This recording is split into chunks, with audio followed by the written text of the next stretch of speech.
It used to be a painful death sentence. But is there finally a cure for sickle cell? Dr. Bruce Hensel with an accidental discovery on the verge of making medical history.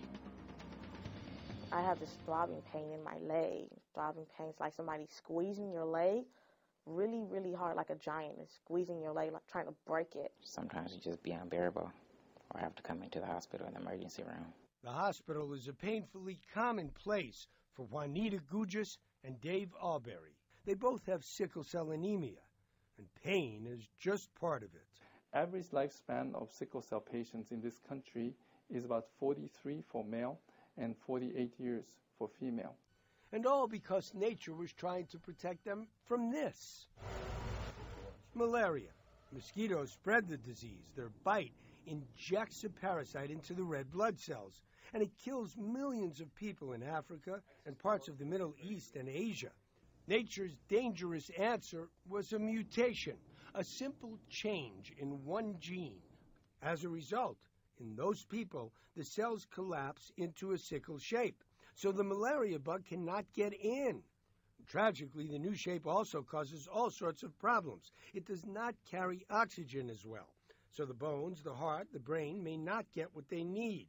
And the new cells are stickier. They may plug up blood vessels and damage tissues and increase the chances of a stroke, heart attack, and other life-threatening problems. In David's case, it affected his growth. For Juanita, it meant countless days away from school and social events. I'm just, God, take me. I don't want to be here no more. About 1,000 babies are born with the disease every year in America. Up to 100,000 people live with it. Blood transfusion, surgery can reduce the risk of stroke and other complications, but there is no cure yet. Okay, can you turn sideways a little bit? Dr. Utada Nihara may change that, all because he made a surprising discovery when he was doing research on sickle cell. We did not want to believe it because it just seems so simple. So simple. A supplement called glutamine. It's an amino acid found in the body and in many foods, but missing in sickle cell patients because of a mutation. And the researchers found something very surprising when they applied glutamine to sickled cells in the lab.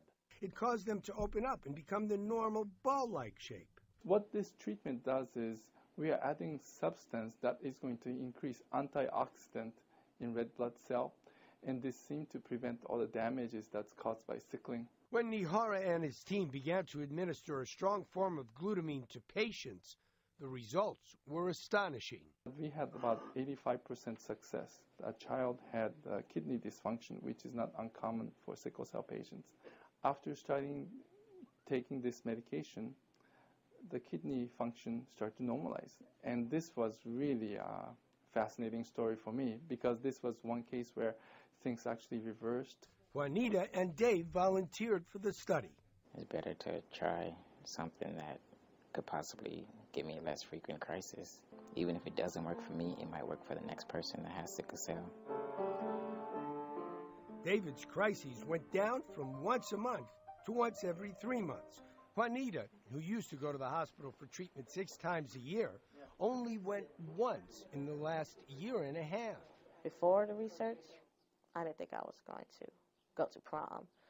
I didn't make no plans to go to prom. I was just like, when I heard conversations about prom, I'm not going to prom because I'll probably get sick. Now, I'm really looking forward to going to prom. It's pretty. I like it. It's pretty. Cinderella.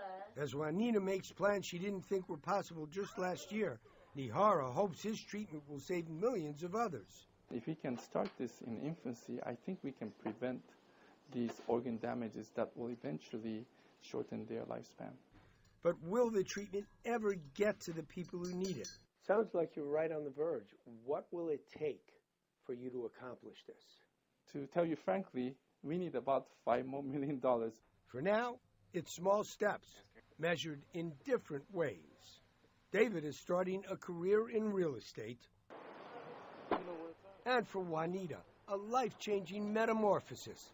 She made it to her prom. I'm really enjoying myself and having a good time. I'm really excited to be here. Yeah, I'm having a good time in my life.